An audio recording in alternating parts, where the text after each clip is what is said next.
तो आखिरकार राहुल गांधी नहीं माने और उन्होंने कांग्रेस के अध्यक्ष पद से सचमुच इस्तीफा दे दिया। उन्होंने ट्विटर पर 4 पन्ने का इस्तीफा शेयर किया। राहुल ने लिखा कि लोकसभा चुनाव में हार के बाद जब दूसरों की जिम्मेदारी तय की जा रही है तो वो खुद जिम्मेदारी लेने से बच नहीं सकते। राहुल के इस्तीफे के बाद कांग्रेस में हाय तौबा मची है। नए अध्यक्ष को लेकर खोजबीन शुरू हो गई है।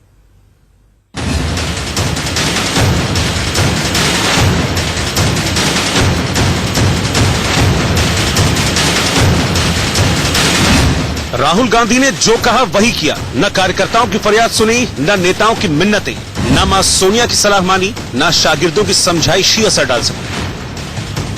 23 मई को लोकसभा चुनाव के नतीजों के 2 दिन बाद 25 मई को कांग्रेस वर्किंग कमेटी की बैठक में राहुल गांधी ने हार से आहत होकर इस्तीफे की पेशकश कर दी। इशारों में राहुल ने कई बड़े नेताओं को जिम्मेदार ठहराया, मगर जब दिग्गजों की चमड़ी पर कोई फर्क नहीं पड़ा तो राहुल ने खुद अपने लिए कड़ा फैसला कर लिया। तमाम मिन्नतें और मनुहार को दरकिनार कर राहुल ने ट्विटर पर 4 पन्नों का अपना इस्तीफानामा सार्वजनिक तौर पर पोस्ट कर दिया। उन्होंने लिखा, कांग्रेस पार्टी की सेवा करना मेरे लिए सौभाग्य की बात रही है, जिसके मूल्य और आदर्श इस खूबसूरत देश की धमनियों में बहते रहे हैं। मैं अपने देश और अपने संगठन के प्रति बेइंतहा प्यार और सम्मान जाहिर करता हूं। कांग्रेस पार्टी के अध्यक्ष के तौर पर मैं 2019 चुनाव की हार की जिम्मेदारी लेता हूं। उत्तरदायित्व तय किया जाना पार्टी के भविष्य के लिए बेहद जरूरी है और यही वजह है कि मैंने पार्टी अध्यक्ष पद से इस्तीफा देने का फैसला लिया। ट्विटर पर राहुल के इस्तीफे से खलबली मची तो पार्टी के सबसे सीनियर नेताओं में से एक मोतीलाल वोरा सामने आ गए। फिर से राहुल की उपलब्धियों का बखान किया। आपको इंटरिम प्रेसिडेंट बनाया गया है क्या? नहीं, मुझे कोई जानकारी भी नहीं है।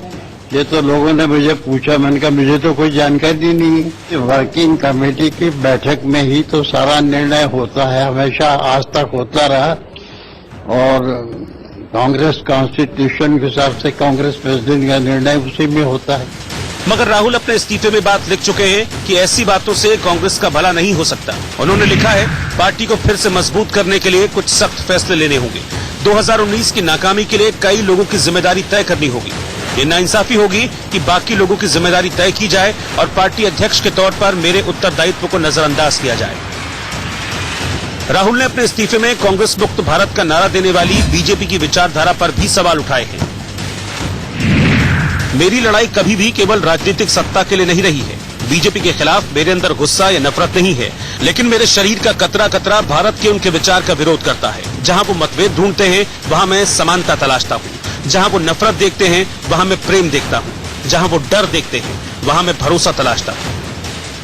सीट भी गई, लोकसभा सीट भी गई, अध्यक्ष भी गई, अब क्या क्या जाए? चलिए जी, जय श्री राम। ये कांग्रेस का आंतरिक विषय है। इस्तीफा या कांग्रेस का अध्यक्ष चुना जाना, इसमें as a BJP party worker, BJP office worker, मुझे उनका कहना है कि बीजेपी और संघ से लड़ाई जारी रहेगी। यही तो राहुल गांधी जी की समस्या है कि वो अपनी प्राथमिकता ही नहीं तय करते। अपने इस्तीफे में राहुल गांधी ने प्रधानमंत्री नरेंद्र मोदी और आरएसएस का जिक्र करते हुए लिखा है कि मैं भारत के बुनियादी आदर्शों की रक्षा करना चाहता हूं। हमने मजबूती से और गरिमापूर्ण तरीके से चुनाव लड़ा। हमने चुनाव अभियान में भाईचारे, सहिष्णुता और भारत के सभी लोगों, धर्मों और समुदायों के प्रति सम्मान का ध्यान रखा। मैंने निजी तौर पर प्रधानमंत्री, आरएसएस और तमाम संस्थाओं के खिलाफ आवाज बुलंद की। मैंने ये लड़ाई लड़ी क्योंकि मैं भारत से प्यार करता हूं। मैं उन आदर्शों की रक्षा करना चाहता हूं जो भारत की बुनियाद रहे हैं। आखिर में राहुल ने सरकार पर सरकारी मशीनरी के दुरुपयोग और संस्थाओं की निष्पक्षता को लेकर भी अटैक किया। 2019 के चुनावों में हमारी लड़ाई किसी राजनीतिक पार्टी से नहीं थी, बल्कि हमने भारतीय राजतंत्र की पूरी मशीनरी के खिलाफ लड़ाई लड़ी, जिसका विपक्ष के खिलाफ इस्तेमाल किया गया। अब ये साफ हो चुका है कि हमारी संस्थाओं की निष्पक्षता खत्म हो चुकी है।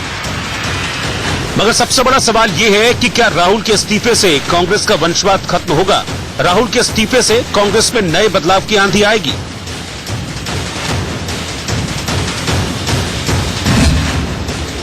और कांग्रेस में राहुल के इस्तीफे के बाद अब कितने नेताओं पर गाज गिरेगी?